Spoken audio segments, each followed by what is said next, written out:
Hello friends, నేను చాలా రోజుల తర్వాత తులజా భవానీ దర్శనానికని వచ్చినాను. ఇక్కడ చూసినట్లయితే రద్దీ ఎండాకాలం కాబట్టి సమ్మర్ సీజన్ చాలా రద్దీగా ఉందన్నమాట. ఇక్కడ చూస్తున్నది కోనేరు అనమాట.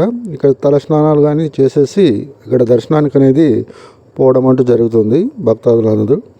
ఇక్కడ మనకి చుట్టుపక్కల రాష్ట్రాల నుంచి కానీ మనకి ఆంధ్ర, తెలంగాణ, ఇట్లా గుజరాత్ ఈ చుట్టుపక్కల ప్రాంతాల స్టేట్ వాళ్ళు కానీ రావడం అంటూ జరుగుతుందన్నమాట.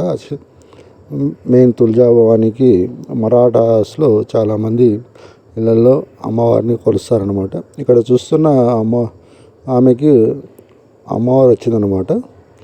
ఇదే అనమాట మెయిన్గా ప్రధాన గుడి అనమాట. ఇది లోపల మనం క్యూలో నిలబడినాము. క్యూ చాలా పెద్దగా ఉందన్నమాట. దగ్గర దగ్గర మాకు 45 మినిట్స్ అయింది లోపల దర్శనానికి పోవడానికి. ఇంకా మనకి చుట్టుపక్కల మనకి కనపడేది వచ్చి ఇట్లా మనకి కోట టైప్లో ఉంటుందన్నమాట టెంపుల్, చాలా పెద్దగా. మీరు ఫస్ట్గా చూస్తున్నట్లయితే సబ్స్క్రైబ్ చేయండి, లైక్ చేయండి, షేర్ చేయండి. Thank you. ఉంటాను. Krishna tech travel. ఇదే అన్నమాట వీడియో. చాలా లాంగ్ టైంలో తర్వాత 2 months ఆఫ్టర్ 2 months తర్వాత వీడియో వేయడం అంటూ జరిగింది. ఎక్కువ కవర్ చేయలేదు, కొంతవరకు కవర్ చేసినాను. Thank you. నచ్చితే లైక్ చేయండి, షేర్ చేయండి.